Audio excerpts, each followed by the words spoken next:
The biggest sportswear company in the world is Nike. Every day, they make almost 1,000 crore rupees. Their products are used by elite players like Rafael Nadal and Ronaldo. Would you believe that the man who founded Nike began his company by selling shoes out of the trunk of his car after failing as an athlete? This is the tale of Phil Knight, the founder of Nike. In 1938, Phil Knight was born in Portland, a tiny American town. He had always sprinted quickly and wanted to be a great athlete since he was a young child. He put a lot of effort into his running in school and college, and he won numerous events. Phil pursued further study in addition to running, and in 1962, he earned his MBA. He was still determined to keep running, but one morning while practicing, he had to confront reality. He became one of the top athletes in his state after focusing on running throughout his childhood, but he was unable to compete at the national and international levels. Regretfully, he was decent but not exceptional. He was 24 years old, and there was no longer any room for improvement in his athletic abilities. Thus, Phil woke up that morning feeling depressed. Even though his goal of being a top athlete had not come true, he still desired to pursue a career that would keep him involved in sports. Like all runners, Phil had a strong bond with his running shoes. He made the decision to start a shoe company for this reason. Launching. Then he recalled that he had spent weeks studying for his MBA and had produced a thorough research paper on the running shoe industry. He learned from his investigation that Japanese camera manufacturers had upended the American camera market with their lower prices and better quality. His study suggests that Japanese footwear could potentially upend the US shoe market and might surpass the two largest companies at the time, Adidas and Puma. Starting a firm based on his college project was a significant risk. However, Phil had no choice but to import Tiger brand shoes from Japan and sell them in the United States. Tiger shoes were produced by Onitsuka, a Japanese manufacturer. Thus, Phil gathered all of its funds and flew to Japan. When he finally arrived in Japan, he made an appointment with Onitsuka's workplace. Prior to the encounter, he was quite anxious. A meek and introverted boy decided to join forces with a large corporation. Additionally, at the start of the discussion, Onitsuka's executive asked Phil for the name of the company. Phil pictured the blue ribbons in his home, but I'm not sure how. He answered Blue Ribbon, referring to the same blue ribbon he received for winning numerous races. He claimed to be a representative of Blue Ribbon Sports. There was no such business in those days. Onitsuka's executives, however, were pleased with the name. The meeting went on, and Phil went over his college project line by line. At the end, Onitsuka's staff was so impressed that they wanted his company, Blue Ribbon, to sell Tiger shoes in America. It was a deal. Phil gave them his address and asked them to send samples of Tiger's training shoes. Phil was so happy that he sent money to Onitsuka for the samples and then went back to America to wait for them. 4 months went by, and he still hadn't received any shoes, so Onitsuka replied in the letter that the shoes would arrive soon, but this never happened. It had been nearly a year since the meeting with Onitsuka, but Phil had not given up hope.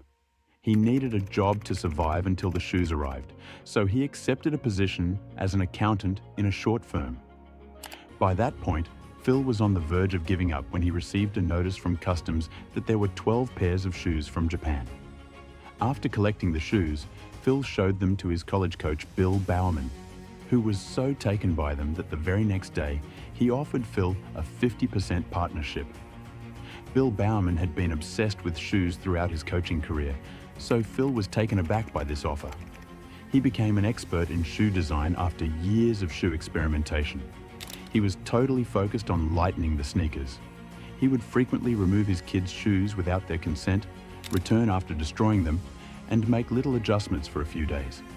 Following his adjustments, the athlete's performance would significantly improve. In addition, Bill Bowerman was an innate leader and a brilliant instructor. For Phil and the other runners, he was a godlike figure. The same deity also expressed interest in joining Phil's business today. The choice was obvious. After exchanging handshakes, they were equal partners. Phil requested exclusive distributorship rights to sell Tiger sneakers in Western USA in a letter to Onitsuka that same day. Furthermore, made a $1,000 initial order for 300 pairs of shoes. Blue Ribbon was granted exclusive distributorship rights for the West USA, and the shoes arrived on schedule this time. Phil had been waiting for this.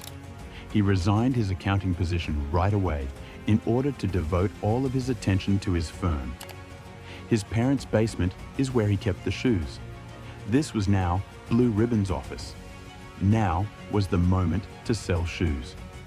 Phil asked a lot of sports stores to carry the Tiger sneakers. In their business, no one wanted to offer Tiger sneakers. Philly lacked the funds to start my own store. So he thought of something. He would load his sneakers into his car's trunk and begin traveling to any sporting event. He began showing off his sneakers after addressing the coaches, athletes, and onlookers. Phil had previously attempted but failed at a sales position. Phil was taken aback by the consumer's reaction this time. Sales of his shoes were booming. Being an athlete himself, he had a deep understanding of the issues faced by athletes. He was therefore able to persuade them that Tiger's shoes were the ideal choice for them with ease. He sold the first batch of 300 shoes in under 2 months, and this time ordered 900 pairs of shoes. However, his entire income was only $2,000, and $3,000 was the order's total cost. Thus, Phil requested a $1,000 loan from the bank for the first time. Given Blue Ribbon's successful company, the loan was authorized, and Phil at last had a job he truly enjoyed. He had a product that sold on its own and a reliable partner in Bill Bowerman. To put it briefly, Phil was enjoying himself immensely. The tale suddenly takes a turn for the worst. Hard times. Phil received a letter from a wrestling coach. He stated that he had recently returned from a Japanese meeting with Onitsuka, and that Onitsuka has granted him the authority to serve as the only distributor for the all of America. Coach gives Phil the order to shut down Tiger shoes right away. Phil had only been in business for 2 months, and he was about to close. He promptly sent a letter to Onitsuka requesting explanation, but they did not reply. Phil made the decision to travel to Japan in order to face Onitsuka. Phil explained how he had been harmed during this encounter. He outlined his objectives for the future and made his case for high sales. He saw Mr. Onitsuka, the company's owner, face to face the next day. He trusted Phil right away. According to Mr. Onitsuka, Phil's enthusiasm brought back memories of his early years, and he once more awarded Phil Western USA distributorship. Although Phil felt relieved, the issues were still very much present. By the end of its first year of operation, Blue Ribbon had made $8,000 in sales. To grow in another city, they brought on a salesperson called Jeff Johnson. Jeff's expertise was that, like Phil, he had been an athlete. He had a great deal of enthusiasm for his work. And for that reason, in the second year of operation, sales reached $16,000. That meant it would cost double, but to their surprise, this turned into a major issue. Phil desired rapid growth. Therefore, he would quadruple or treble shipments as soon as one is sold out. To pay for the order, they had to take out a bank loan and reinvest all of their profits. In essence, Blue Ribbon had racked up thousands of dollars in debt after just 1 year of operation. And because of the negative cash flow, the bank declined to provide him more credit, and all of a sudden, there was not enough money to operate the company. In order to keep Blue Ribbon alive, Phil needed to find a way to get the money. He thus accepted a position with PwC as an accountant. He began funding the company with his own salary. Bill Bowerman, his collaborator, was working on Tiger shoe improvements on the opposite side. Bowerman came to the realization that Americans are heavier and longer than Japanese people. Their shoes should thus be distinctive as well. Everything was going perfectly until Japan dealt a devastating blow. Onitsuka felt avaricious after witnessing Blue Ribbon's triumph. Phil was really offended and horrified. It was a huge scam. By discussing the purchase of Blue Ribbon with them, Onitsuka had gone beyond all bounds. Thus, Phil made the most important choice of his life. Bowerman carried out several trials and also tore Tiger sneakers. When he created the perfect distance training shoe for Americans by fusing the finest aspects of other Tiger shoes, it was a sea change and gave the footwear the name Cortez. After Onitsuka began producing Cortez shoes, the shoes quickly gained enormous popularity in the US market. Over the following 5 years, Tiger Shoes was among the most popular shoe companies in all of America because to Bowerman's shoe design and Phil's management. By 1971, sales had reached 1.3 million, and the company was growing by double annually. As a result, Phil resigned from his position and started working at Blue Ribbon full-time.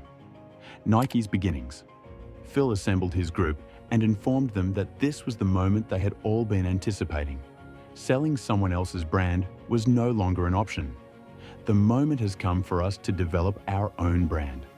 As a result, he ended his collaboration with Onitsuka and chose to start producing shoes under his own name. Making a new logo was the first step. Phil wanted the logo for his company to evoke feelings of running, motion, and triumph. Additionally, the logo needs to suit the shoe's side. To create the logo, he engaged a student of graphic design. A few days later, the student displayed a number of designs. Workers decided on a curving logo that resembled a thick check mark. Phil paid the $35 cost and thanked the student of graphic design for the assistance. Selecting the brand name came next, after the logo. Numerous names were proposed, including Dimension 6 and Falcon. However, Jeff Johnson, the company's first salesperson, claimed to have dreamed last night of a really wonderful name, Nike. Nike is the Greek name for the goddess of victory. For this reason, the name was appropriate and well-liked. Phil then engaged a third-party shoe manufacturer to produce the shoes. After Nike provided them designs, sneaker production got underway. On May 30th, 1971, the Nike brand of sneakers was finally formally introduced to the entire world. However, nobody was familiar with Nike back then, unlike now. Additionally, Nike had fierce rivals like Adidas, Puma, and Tiger that might destroy a fledgling brand. For this reason, Phil employed a Nike marketing tactic that was unheard of in the 1970s. They noticed that the runners preferred to wear shoes from the same brand that the top athletes in the world used. Thus, Nike struck an agreement with Steve Prefontaine, the top runner at the time, to market it for $5,000 a year. Additionally, Nike was among the first companies to leverage brand endorsements in sports as a marketing tactic. Choosing his sales force carefully was Phil's second tactic. Nike consistently selects sales team members who are either athletes or have a strong interest in sports.